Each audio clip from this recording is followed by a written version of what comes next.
네, YTN 라디오 출발새 아침 3부 문을 열었습니다. 먼저 경제 박뉴스 지금 만나보겠습니다. 네, 복잡하고 어려운 경제 이야기를 쉽고 재미있게 풀어드리는 시간입니다. 경제 박뉴스 참좋은 경제연구소의 이인철 소장 만나봅니다. 안녕하십니까? 예, 안녕하세요. 자, 첫 소식은 카카오게임즈가 국내 기업공개 IPO 역사를 다시 썼군요. 그렇습니다. 1억 원을 넣었다면 몇 주 받은 건가요? 5주 정도 받을 수 있습니다. 5주요? 예. 공모가가 이게 24,000원 정도? 24,000원인데. 그러면. 그렇습니다. 그럼 12만 원이요. 이야. 카카오게임즈가 이제 일반 투자자 이제 청약, 공모주 청약 이틀간 했는데요. 예. 경쟁률이 1,524대 1이고요. 청약 증거금만 60조 원 가까이 몰렸습니다. 60조 원이요. 앞서 이제 지난 6월에 SK바이오팜이 세웠던 기록을 모두 갈아치웠는데 네. SK바이오팜은 1억 원을 넣었다면 13주를 받을 수 있었는데 네.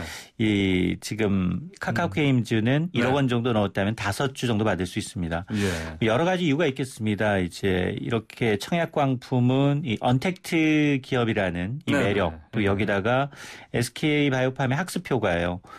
공모가 대비 거의 2배 첫날 올랐거든요. 아, 예. 이런 학습표가 여기다가 시중에 자금, 넘쳐나는 자금, 유동성이 좀 많다라는 건데 예. 어쨌든 정말 베스트 케이스. 예. 앞서 SK바이오팜처럼 첫날 상장된 첫날 이제 따상이라고 합니다. 시초가가 공모가의 2배로 결정되고 난 다음에 그리고 예. 또 상한가 갔다. 예. 가장 베스트 시나리오로 갔을 때 5주 넣고 얼마 정도 수익이 나느냐? 약 20만 원 정도 손해 줍니다. 아. 예. 그래서 괜찮은데요? 뭐 투자처가 마땅치 않은 상황이라 나쁘지 않은 선택이다라는 반응도 있는데 예. 가장 대박 난 건 이 임직원들이에요. 스톡 네. 옵션. 아, 그게 크군요. 예. 임직원 한 400여 명이 갖고 있는 스톡 옵션 약 322만 주인데 그냥 예. 24,000원 공모가대로 따져도 예. 1인당 평균 7천만 원대의 네. 예, 주식 부자가 됩니다. 아이, 이 카카오게임즈 입사를 진작 하셨으면 좋았을 뻔했습니다. 아닙니까? 네. 자, 그러면 근데 이제 이렇게 정말 신기록 경신한 카카오게임즈만이 아니고 또 이게 조만간 다른 뭔가 큰 또 IPO가 다음 달이 있습니다. 있을 거란 얘기가 예, 있는데. BTS 방탄소년단의 소속회사 빅히트 엔터테인먼트가 예. 다음 달 증시 상장을 앞두고 있습니다. 예. 자, 이런 가운데 BTS 멤버 7명이 네. 모두 100억 원대 주식 부자 대열에 합류할 가능성이 높다라는 분석입니다. 예. 자, 이걸 좀 따져봤더니 방시혁 이 빅히트 대표이사가 지난달 3일에 이 방탄소년단 멤버가 7인이거든요. 네. 7인한테 47만 8천여 주의 보통주를 똑같이 균등하게 나눠줬다는 겁니다. 예. 그래서 멤버 1인당 6만 8천여 주의 주식을 보유하게 되는데 네. 이게 공모 예정가, 공모 상단이 한 13만 5천 원으로 결정이 되면 네. 이 주식 보유액만 하더라도 1인당 92억 3천만 원대 주식 보호가 되고요. 네. 만일 지난 6월에 SK바이오팜처럼 상장 첫날 따상 시초가가 공모가의 2배로 결정된 뒤 상한가를 갔다. 네. 그러면 첫날 하루 만에 주식 평가액은 240억 원대 1인당 주식 보호로 등극하게 됩니다. 네. 근데 이게 불가능한 얘기가 아닌 게 최근 이제 공모주 청약 열기가 워낙 뜨겁고요. 네. 그리고 시종 유동성이 풍부합니다. 여기다 회사 상장 앞두고 BTS가 미국의 빌보드 메인 싱글 차트 1위 기록했어요. 네, 그렇죠. 자, 이러다 보니까 SK바이오팜, 카카오게임즈에 이어서 IPO 역사를 빅히트가 다시 쓸 것이다 라는 분석이 나오고 있습니다. 네. 58조 이상의 돈이 더 여기 몰린다는 겁니다. 그러면 또 이 경우에는 이제 1억 원 넣어봤자 또 5주가 아니라 이제. 그렇죠. 더 줄겠죠. 한 주요? 2주? 3주 뭐 이렇게 줄겠죠.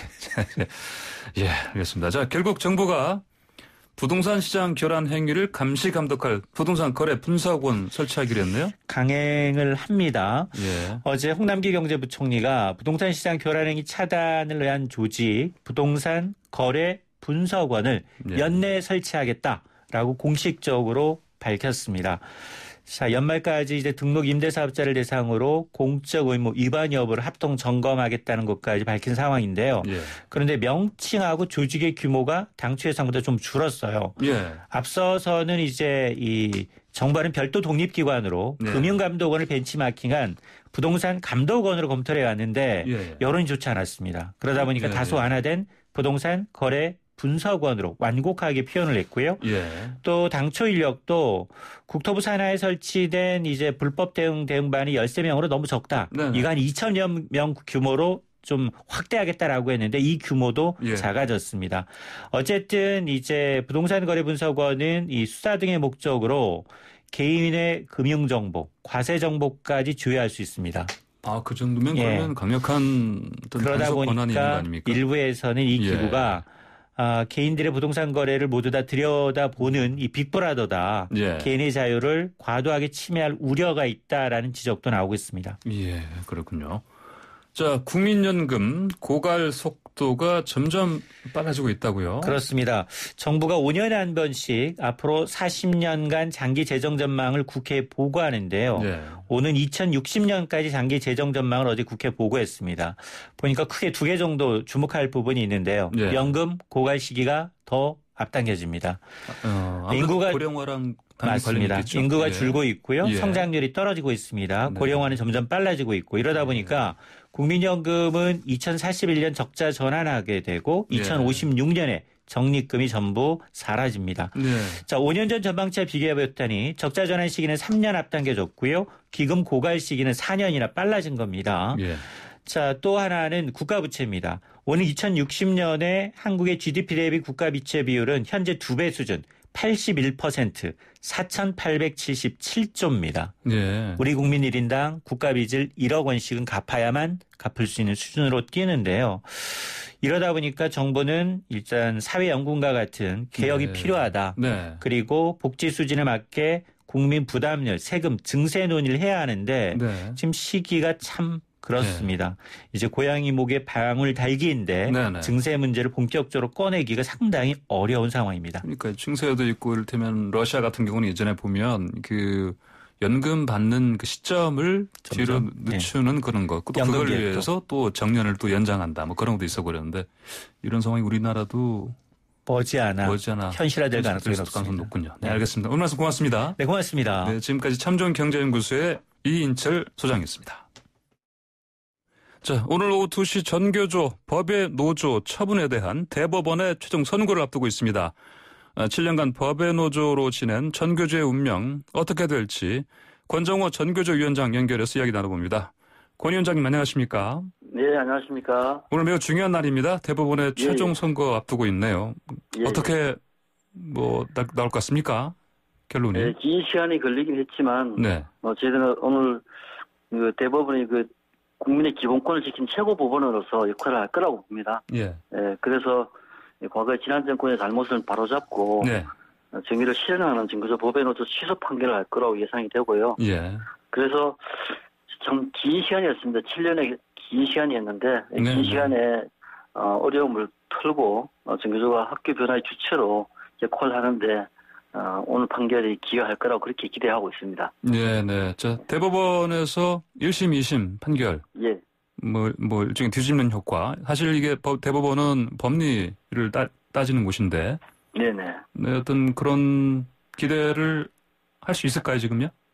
어떻게 보십니까? 예, 저희들은 1, 2심에서 다투긴 했지만 어쨌든 네. 시대적 환경도 많이 변했고요. 예. 그리고 실제 이제 그 정부적 법외노조의 근거가 됐던 법률들에 대해서 예. 정부가 개정을 하겠다고 지금 국회 입법 개정안을 제출해놓고 있는 상태이기 때문에 네. 저는 이 달라진 시대적 환경에 따라서 대법원 판결도 달라질 거라고 그렇게 기대하고 있습니다. 네, 네. 사실 예전에 사법농단 진실규명 과정에서 예, 전교조 사건 관련해서 뭐 이른바 재판 거래가 있었다. 네네. 이런 얘기 나오지 않았습니까? 이 부분도 영향을 예. 미칠 것 같습니까? 어떻게 보십니까? 사실은 이 증거적 법외노조 사건에 대해서는 예. 대법원에도 원죄가 있는 것이죠. 지난 양승태 대법원장 시절에 예. 이 증거적 그 법외노조 사건을 이제 청와대와의 그 상고법원 설립에 거래 대상으로 삼았던 것이죠.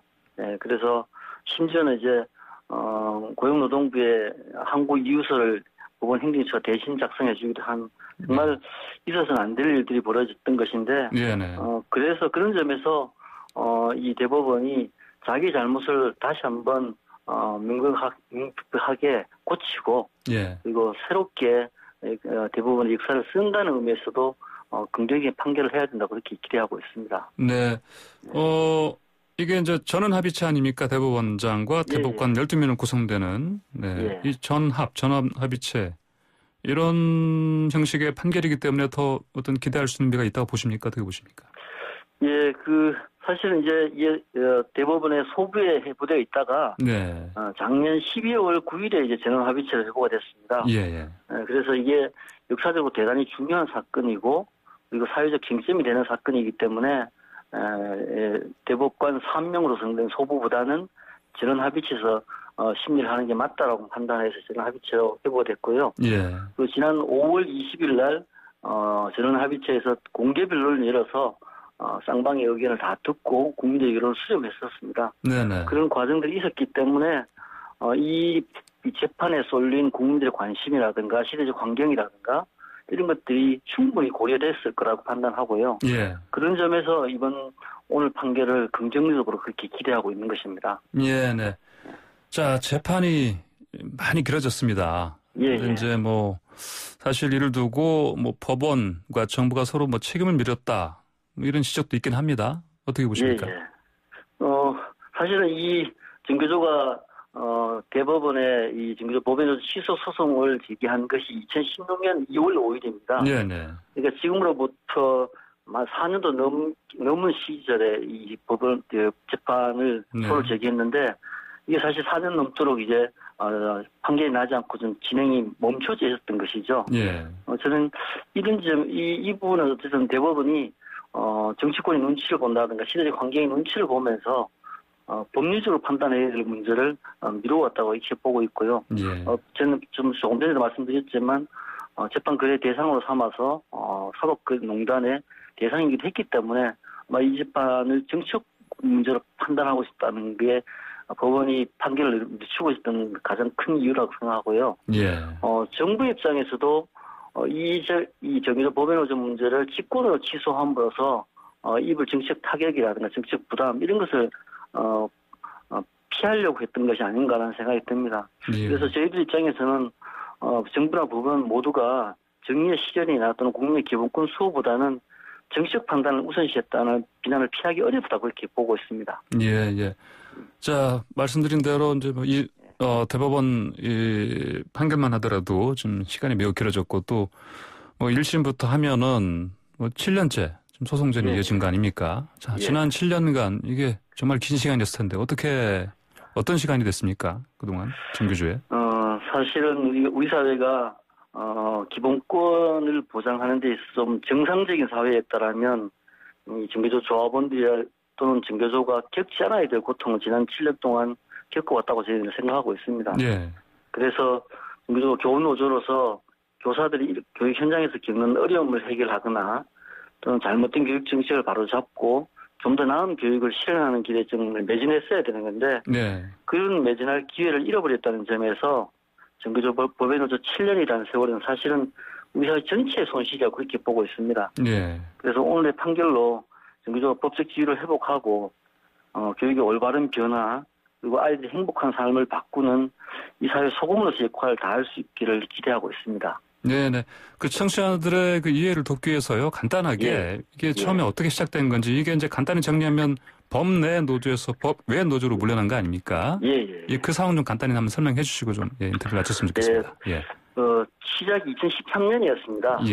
2013년에 박근혜 정권 시절에 그 당시에 이제 정규조 조합원이 6만 명 정도였고요.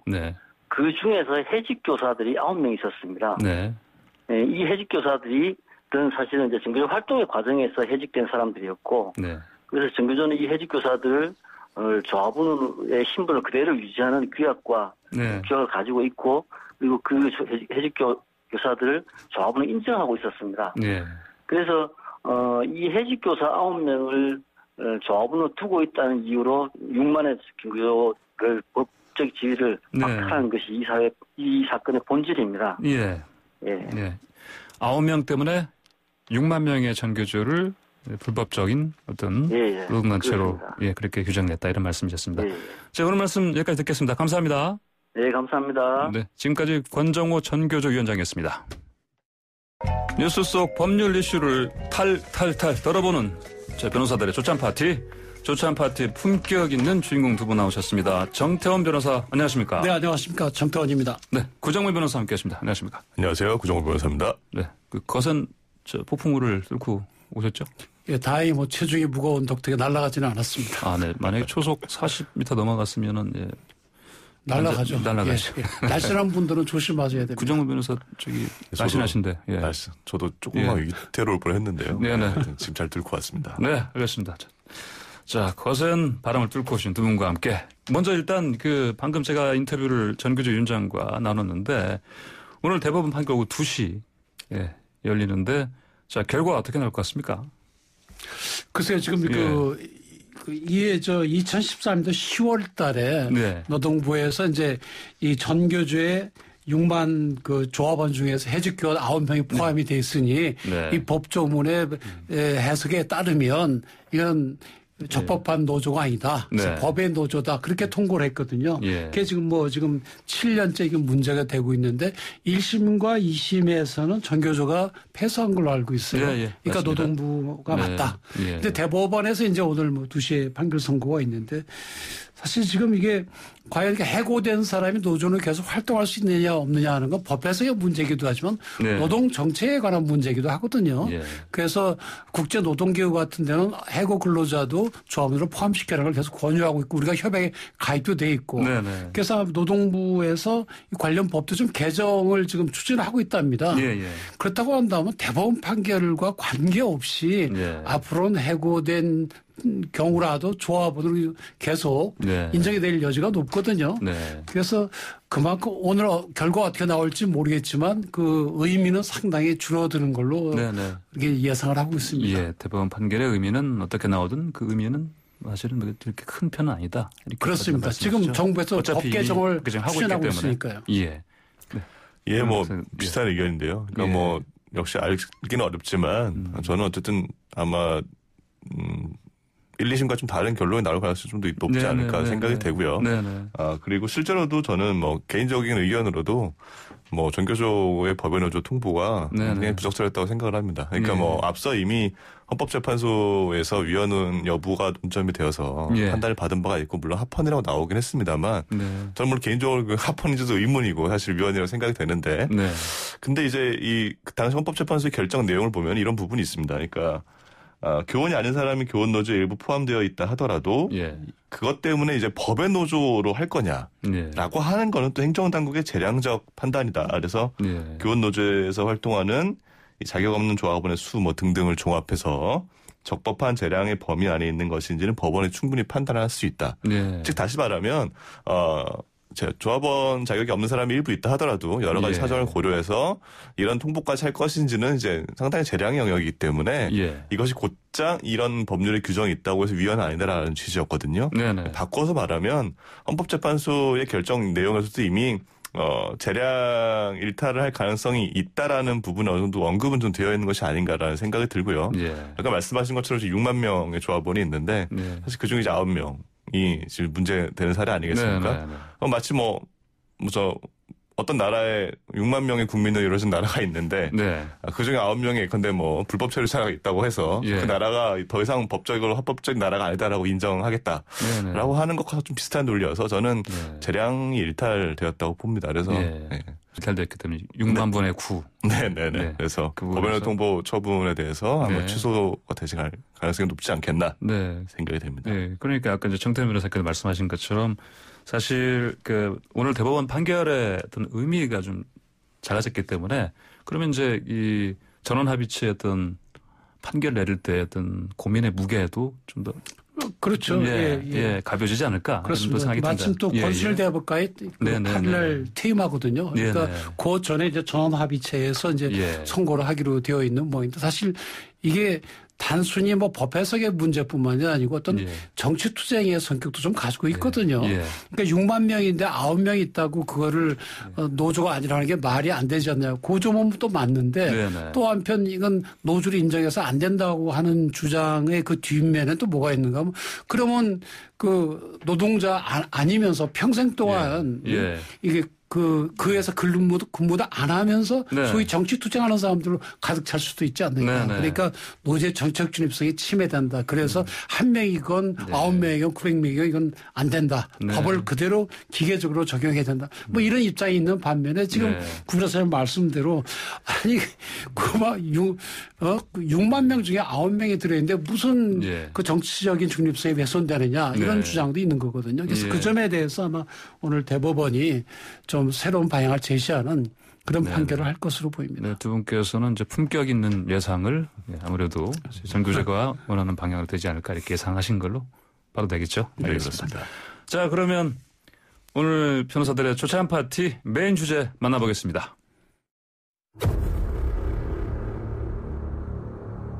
추미애 당시 대표죠.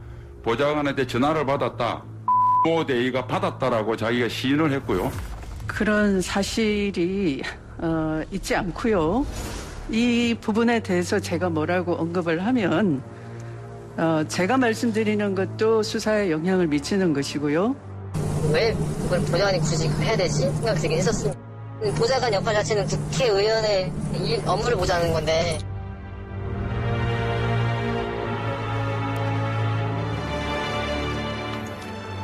자, 지금 뭐 추미애 법무장관의 아들 이제 이전에 뭐 휴가 간 것 때문에 뭐 지금 어제였죠?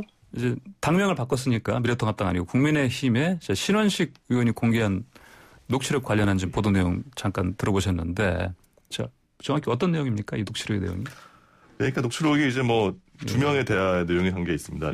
한 명은 이제 A 대위라는 분이고 한 명은 이제 B 중령이라는 분인데 이제 A 대위라는 분은 당시 서씨 병가 관련해서 그러니까 행정 업무 담당했던 대위였던 것 같고요. 그다음에 이 B 중령은 휴가 승인권자죠. 그래서 두 명에 대한 대화 내용인데 다시 두 명의 대화의 내용을 살펴보면 약간 좀 결이 다릅니다. 그러니까 A 대위 같은 경우에는 일단 서 씨의 이 병가가 19일이었죠. 19일 중에서 절반에 대한 이제 근거가 없다. 10일에 대한 근거가 없다는 얘기고, 그다음에 추 장관 보좌관으로부터 병가의 연장이 가능한지 묻는 전화를 받았는데 그게 정확히 누구였는지는 기억나지 않는다. 뭐 이런 내용입니다.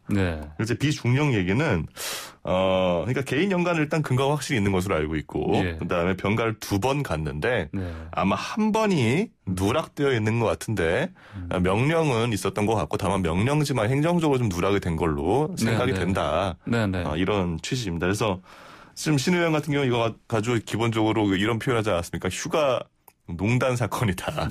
농단이란 말이 지금 굉장히 이해하고 있는데 어쨌든 이 녹취록 내용을 봤을 때는 정말 휴가 농단 사건으로까지 볼 수 있는지 저는 좀 뭐 더 볼 문제인 것 같습니다. 근데 사실 뭐 병역 문제, 교육 문제 이런 건 국민들이 굉장히 민감하거든요.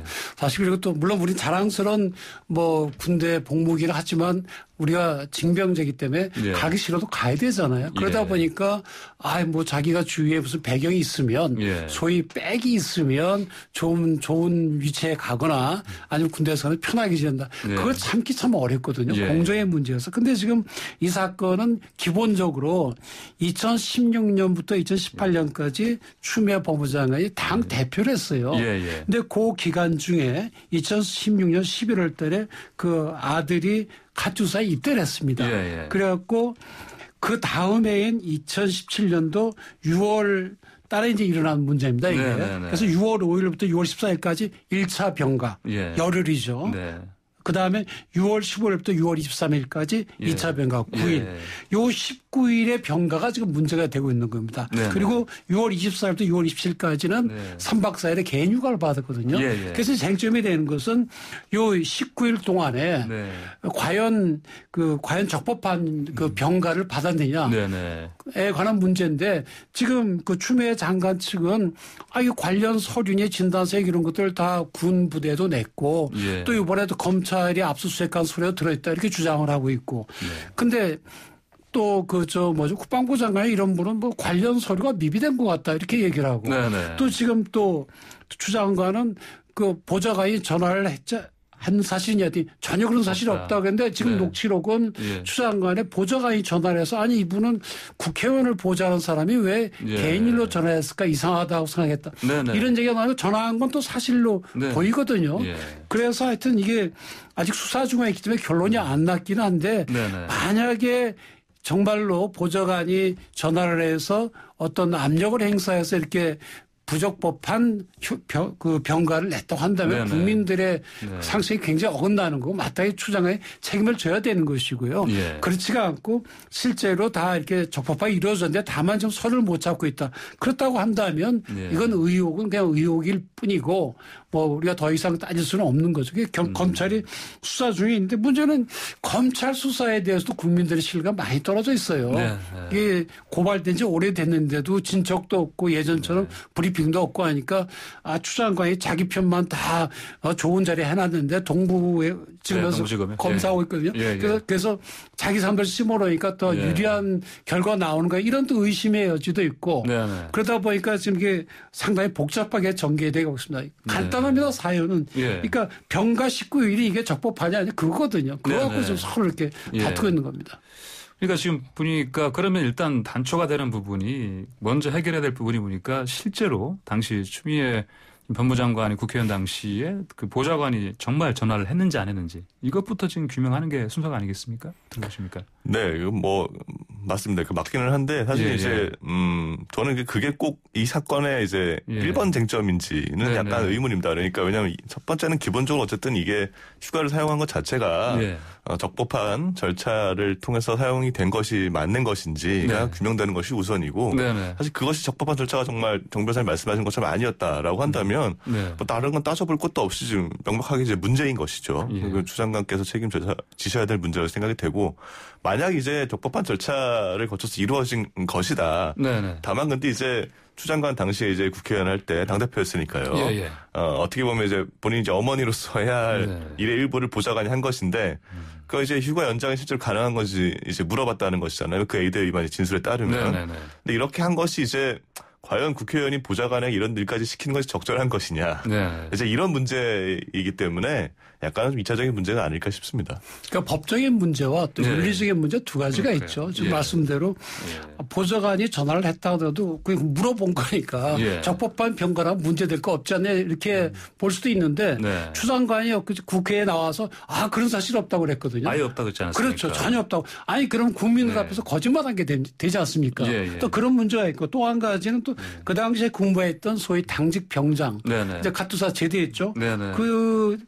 그 병장 얘기에 의하면 6월 25일 날 장부 보니까 아직 귀대 안 한 사람이 있어서 전화를 해서 너 왜 귀대 안 하냐 그랬더니 곧 하겠다 했는데 그래서 귀대 안 했다고 했더니 얼마 뒤에 상급 부대 대위 신상이 밝혀지지 않은데 그 사람이 와서 이거 저 미복귀로 하지 말고 휴가 좀 처리해라 이렇게 했다는 거거든요.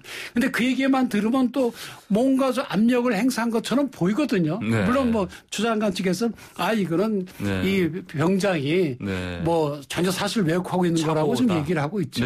그래서 지금 모든 게 지금 미국입니다. 그러니까요. 그래서 결국은 이제 추 장관의 아들 그 서모 씨도 어제는 지금 변호인들과 통해서 강력하게 부인하지 않았습니까? 의혹 자체들을 전반적으로. 네, 맞습니다. 그러니까 뭐 서 씨 변호인 측에서도 아까 정 변호사님 말씀하신 것처럼 당시에 수술을 처음 받게 된 경위부터 상세히 설명을 했는데요. 그런데 그 전에 이제 휴가 가기 이전부터 이미 4월 달인가요? 삼성서울병원에서 무릎 수술이 필요하다는 진단을 받았고, 또 진단서 같은 건 다 제출이 됐었고, 그 다음에 제출서에도 그 당시에 이제 어떤 것들이 필요한 건지 다 물어봐서 필요한 걸 냈는데, 다만 지금 이 연통이라고 하죠. 연대통합 업무 시스템. 거기에 그 일부 부분이 왜 누락이 되어 있는지는 좀 알기 어렵다. 이런 부분입니다. 그 19일 이제 병가 기간 동안 사실은 그 추 장관의 아들이 삼성병원에 수술을 하고 그랬다는 거 아닙니까? 그러니까 사실은 삼성병원의 진료 기록이나 입퇴원 기록을 보면 이게 정확히 나올 수가 있거든요. 근데 검찰이 아마 그 기록들은 확보했을 걸로 보입니다. 군 부대 내에 있는 건 지금 없는 걸로 보이는데 아직까지는. 그래서 그걸 조사해 보면 실제로 예를 들어서 병가에 관한 어떤 서류가 지금 미비돼 있다 하더라도 정말로 이 사람이 수술을 받았고 치료를 받았다고 한다면 그걸 우리가 탓할 수는 없는 거거든요. 왜냐하면 군 부대 내에서 수술하는데 좀 인력상 한계가 있거든요.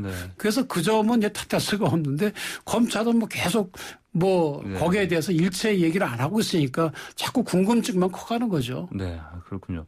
자, 그러면 이제 아까 말씀드린 추 장관의 보좌관이 정말 전화를 했다면, 그리고 실제 그 안에서 혹시 이제 이 부분까지 밝혀지긴 쉽지 않을 것 같은데 휴가 연장에 관련한 얘기를 진짜 했다면 이게 뭐 이른바 유기에 의한 공무집행 방해죄 될 수 있겠습니까? 글쎄요, 이제.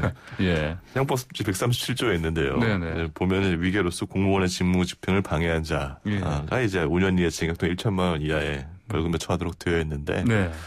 여기서 이제 위계가 뭐냐면 이제 말 그대로 이제 행위자가 어떤 그 목적을 달성하기 위해서 거짓말을 한다든지 아니면 네네. 허위의 뭐 서류를 낸다든지 이런 것이거든요. 근데 과연 이제 보좌관이 이제 휴가 연장이 가능한지 물어본 것이 어떤 이런 거짓말이라든지 허위 서류라든지 이런 거 해당할 수 있겠느냐?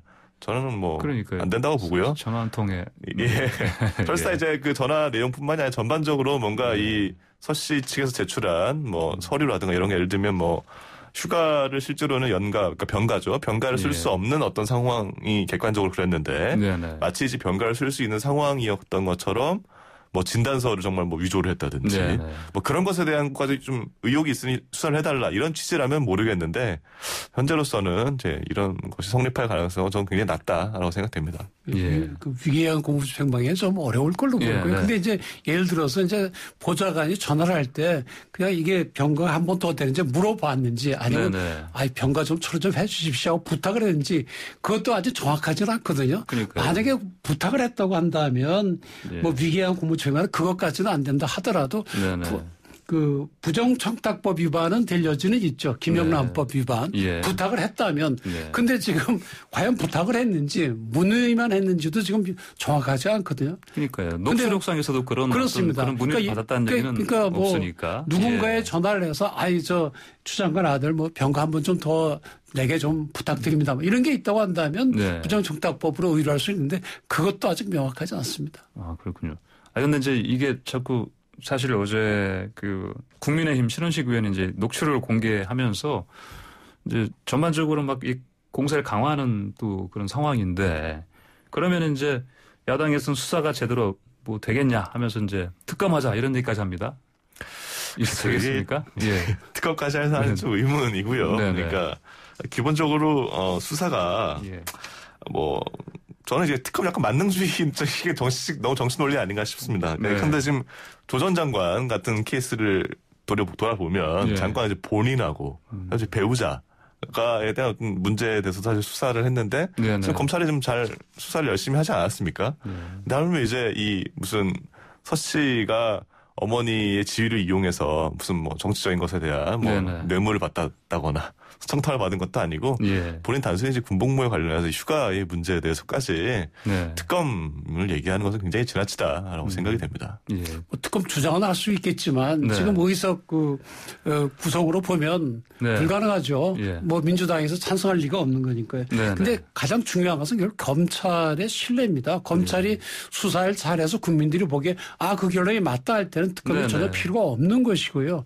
그렇지가 않고 예를 들어서 결론에 좀 뭔가 굉장히 의문이 든다든지 그 절차상 문제가 있다. 이거는 압력받아서 한 거다. 그런 의심이 들 때는 국민들 입장에도 여기는 뭔가 특검을 해야 되지 않겠느냐는 그런 의혹이 있을 거거든요. 그러니까 앞으로 이 검찰이 잘해서 국민들이 딱 보고 그 말이 맞다 하는 결론이 나오면 특검쟁이는 들어가 버릴 것이고 검찰이 뭐 이렇게 애매한 태도를 취하면 국민적인 요구가 있을 가능성이 있습니다. 그래서 검찰이 잘해야 됩니다. 그러니까 시간을 끌수록 사실 그렇습니다. 국민 여론이 좋아질 상황은 절대 아닌 상황. 이게 복잡한 사건도 아니거든요. 맞습니다. 그러니까 19일 동안 너 뭐 했냐 하면서 쭉 추적해 보면 되잖아요.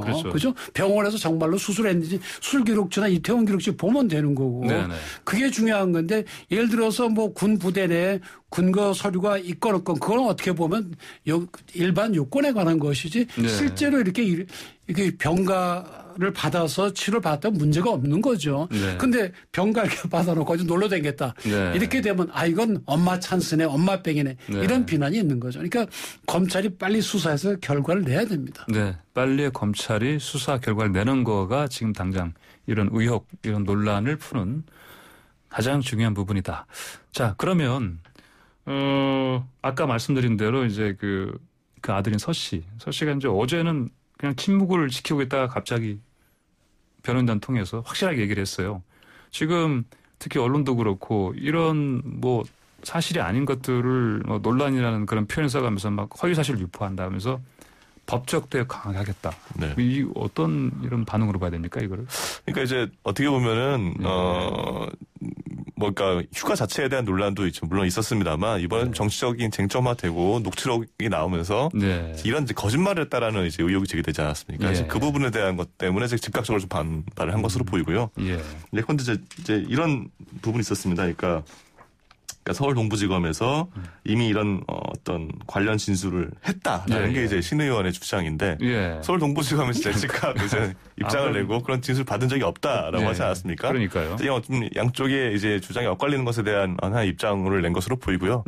사실 뭐 개인적으로는 이제 형사 사건을 진행하면서 예컨대 이제 검찰에 가서 참고인이든 피의자든 진술을 했는데 나는 분명히 그렇게 얘기한 적이 없는데 왜 조서에는 마치 그렇게 얘기한 것처럼 적혀 있느냐라고 싸우는 경우는 굉장히 사실 많습니다. 근데 지금 이 케이스처럼 나는 그런 진술을 분명히 했는데 검찰에서는 그런 진술을 받은 적이 없는데라고 하는 반대의 케이스는 좀 드물긴 하거든요. 낯선 케이스긴 합니다. 그래서 어떤 것이 진실인지는 좀 더 따져볼 문제인 것 같습니다.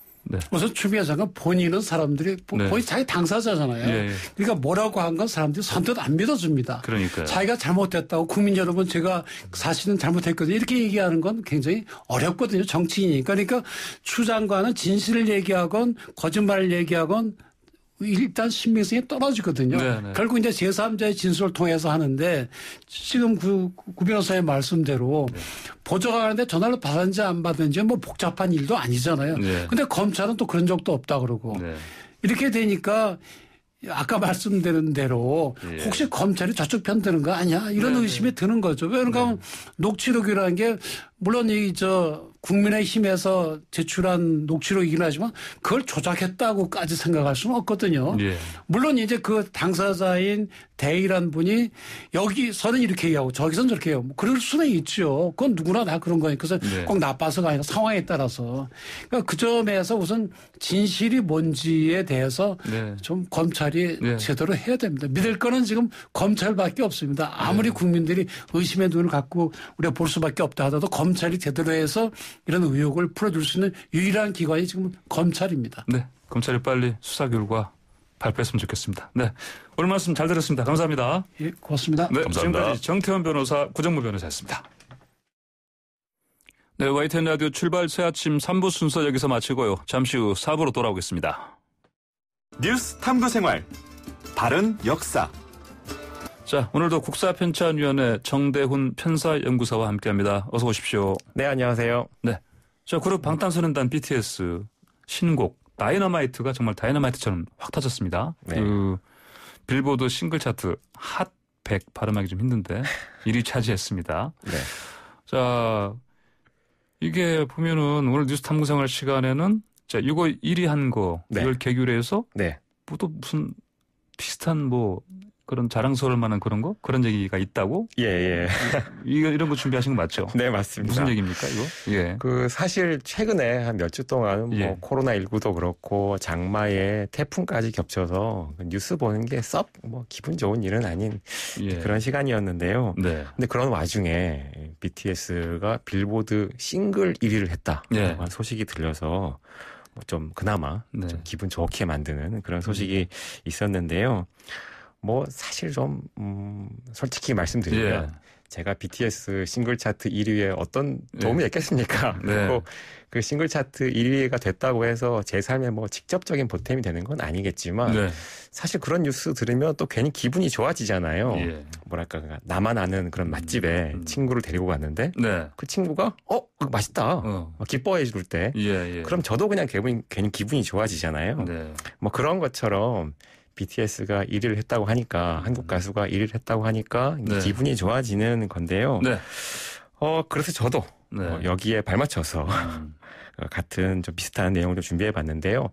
BTS 이야기는 이제 어제 이 시간에 더 상세하게 다룬 것도 있는데 저는 좀 역사적인 측면에서 할 수 있는 얘기가 없을까 찾아보니까 미국으로 건너간 한국 노래.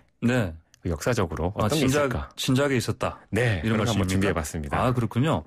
자, 그러면 이제 단순히 지금 21세기 K-팝이 아니고 네. 그럼 뭐 20세기 아니면 19세기, 18세기 이때 하려고 했단 말씀이에요? 예, 일단 20세기까지만 오늘 좀 이야기를 해볼 텐데요. 뭐 흔히들 뭐 미국으로 진출한 한국 가수를 이야기를 할 때는 많은 분들이 뭐 김시스터즈 같은 사례를 들곤 하시죠. 근데 오늘은 이제 한국의 가수보다는 노래에 좀 초점을 맞춰 볼 텐데요. 그 중에서도 좀 아리랑이요? 아리랑 얘기를 좀 해보겠습니다. 이 아리랑은 뭐 한국인이라면 누구나 다 알고 있는 거고요. 한국을 대표하는 뭐 문화 자산이라고 할 수 있겠죠. 그러니까요. 네. 이 아리랑은 사실 아리랑이라는 하나의 이름을 가지고는 있지만 뭐 한국 전역에서 지역별로 뭐 멜로디, 박자, 가사가 다 다르지 않습니까? 그래서 어떤 연구자들은 이 아리랑이 거의 한 4,000종류 정도까지 4,000종류 갈라질 것이다라고 추천하시는 분도 계세요. 그래서 뭐 그 기원에 대해서도 여러 가지 설들이 있어서 뭐 어느 하나로 특정해서 말하기는 좀 어려운데요. 그런데 이런 아리랑이 미국으로 건너간 게 이제 사례가 1950년대에 1950년대요. 네, 미국으로 직접 건너간 적이 있습니다. 한국 전쟁 끝나고 그 즈음인데요. 이 얘기를 하려면 이제 그 당시 동아시아 막 국제 정세 얘기를 살짝 해야 되는데 이제 그 당시에는 이제 미군이 동아시아 각국에 막 주둔을 하고 있었죠.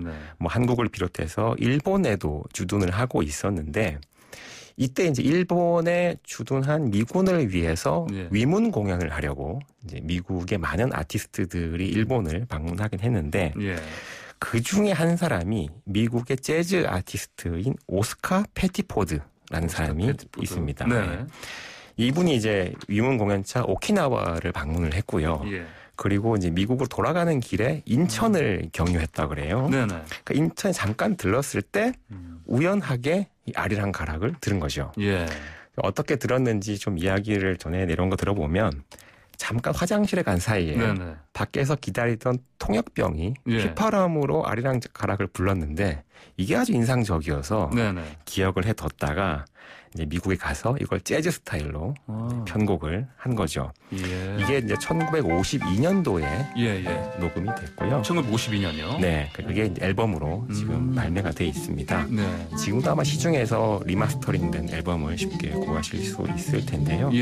이게 바로 아리랑이 해외에서 편곡된 최초의 사례로 기록이 돼 있습니다. 네, 지금 악기 구성이 베이스. 네, 그렇죠. 첼로도 나오는 것 같고. 네, 맞습니다. 네네. 그러면 이제 이 오스카 패티포드 말씀하셨잖아요? 네네. 오스카 패티포드가 편곡을 한 거래요, 아리랑을? 예, 그렇죠. 새롭습니다. 사실 처음 들어보는 건데, 이거. 네, 재즈 스타일이라서요. 한번 들어보시면 굉장히 좀 이채로운 느낌도 좀 들고요. 듣기 아주 좋으실 겁니다. 아, 그러니까요. 그리고 오스카 패티포드 말고 다른 아티스트도 이 아리랑을 부르는 경우가 있는데요. 아, 참, 그 전에 제가 하나 빼먹은 게 있군요. 이 오스카 패티포드가 부른 아리랑이 미국에서 발표가 될 때 제목이 아리랑이 아닙니다. 뭐예요? 이 아리랑을 블루스로 편곡했으면 그냥 뭐 아리랑 블루스 이럴 수 있을 텐데 이 어디에서 전달 사고가 있었는지는 모르겠지만 제목이 아리랑이 아니라 아디동으로 갔습니다. 다시 한번 발음. 아까 제가 저번에 아디동입니다. 아디동요? 네, 뭔가 잘못 들었거나 잘못 기억한 것 같습니다. 제가 오늘 시작할 때 간단 소개할 때 아디동인데 이게 무슨 말인지 사실 좀 의미 들었었는데 이렇게 했었군요. 아디동으로. 네, 약간 귀여운 발음으로 바뀌긴 했습니다. 네, 그렇군요. 그리고 오스카 패티포드 말고 전설적인 재즈 싱어죠. 넷 킹 콜도 아리랑을 부른 적이 있습니다. 아하, 넷 킹 콜. 저도 사실 그 얘기는 알고 있습니다. 네. 연도가 이게 언제였죠? 1964년에 있었던 내한 공연 때 이 아리랑을 불렀고요. 이 한국 팬들을 위해서 특별히 아리랑을 이제 불렀다고 합니다. 이 노래를 들어보면 넷 킹 콜이 연습을 꽤 많이 한 것 같아요. 그러니까요. 저도 사실 들은 적이 있어요. 생각보다 발음이 괜찮습니다. 저는 생각보다가 아니라 이런 이제 알발음 들어가는 부분 일부를 빼놓고는 정말 이런 부분 있잖아요. 이런 부분에서는 우리 한국 사람이 부르는 거랑 거의 똑같다는 생각을 했어요. 그리고 거기 들어가는 정감, 꺾는 부분 같은 것도 그렇고 대단합니다. 네. 예. 뭐 네팅콜이 괜히 네팅콜이 아니죠. 그러니까요. 네. 근데 사실 이 한국에서 이 아리랑을 부르고 나서 네팅콜이 이 아리랑을 정말 마음에 들어 했다고 해요. 네네. 그래서 이걸 미국에서 다시 앨범으로 취입할 계획도 있었다고는 하는데 사실 내한 공연을 하고 미국에 돌아간 이후에 이제 얼마 안 돼서 좀 갑자기 세상을 뜨는 바람에 이 노래는 이제 미발표된 음원으로만 지금 남아있는 상황입니다. 안타깝네. 그 뒤에 이제 아마 폐암으로 맞습니다. 사망하신 걸로 이제 기억하는데. 네. 자, 그러면 네킹콜이 부른 아리랑이 있었고 또 다른 아리랑도 있습니까? 예, 마지막은 이번엔 포크로 넘어갑니다. 포크요? 예, 마지막은 미국의 포크 가수인 피트 시거라는 사람이 부른 아리랑이 있습니다. 유명한 분인데 이분? 네, 맞습니다. 포크계. 네, 피트 시거는 뭐 미국 포크를 대표하는 아주 뭐 전설과도 같은 포크 가수죠. 이 피트 시거는 미국 포크뿐만이 아니고요. 전 세계의 민요에도 관심이 아주 많았는데요. 뭐 일설에 따르면 피트 시거가 한국 전쟁에 참전해서 아리랑을 들었다라는 이야기도 있는데 사실 앞뒤 정황으로 볼 때 정확히 확인은 안 되고요. 평소에 전 세계 민요에 관심이 많았던 피트 시거가 그 과정에서 아리랑을 이제 체록한 것이 아닌가 그렇게 생각이 됩니다. 이 피트 시거의 아리랑을 한번 찾아서 들어보시면 이 노래 앞에 피트 시거가 간단하게 나레이션을 하는 부분이 있어요. 아, 그래요? 예, 그 내용을 들어보면 이 아리랑이 한국에서 전통적으로 뭐 독재자나 폭군에 대한 저항, 식민지에 대한 독립의지 같은 게 담겨있는 노래다라고 설명을 하는데요. 사실 우리가 아는 거랑 조금 다른 내용이죠. 그건 아마도 이제 피트 시거가 미국에서 좀 진보적이고 이런 저항적인 시민운동에 적극 참여했던 것과도 좀 관련이 있는 것 같긴 합니다. 그러다 보니까 이제 그렇게 좀 적극적으로 해석을 한 거겠죠. 예, 그러니까요. 네, 그러니까 이번에 말씀하십시오. 1위를 차지한 뭐 BTS 같은 노래도 BTS의 다이너마이트 같은 경우도 코로나로 싸우고 있는 사람들을 응원하는 의미를 담았다 이렇게 얘기를 했잖아요. 근데 그런 거 보니까 이런 우리의 아리랑 같은 걸 통해서도 뭐 우리의 감성과 느낌을 전 세계인과 공유한 그런 이야기로 좀 이야기할 수 있을 것 같아서 오늘 가지고 와봤습니다. 지금 말씀하신 이제 사실은 이 피트 시거 같은 경우는 사실 제가 이제 좀 더 기억이 뚜렷하긴 나는데 Where Have All the Flowers Gone이라고 이 곡은 피터 폴 앤 메리였나요? 아니면 밥 딜런도 불렀었나? 이게 좀 유명한 곡인데 이 곡을 만드신 곡이요. 바로 피트 시거였는데 여러모로 참 반갑습니다. 오늘 아리랑이 바다를 건너서 아리랑이 된 사연 잘 들어봤습니다. 감사합니다. 네, 감사합니다. 지금까지 구사편찬위원회 정대훈 편사연구사였습니다. 와이트앤자드 출발 새 아침. 오늘 저희가 준비한 소식은 여기까지입니다. 저는 내일 아침 7시 정각에 변함없이 슬기로운 내용으로 찾아뵙겠습니다. 저는 황보선이었습니다. 감사합니다.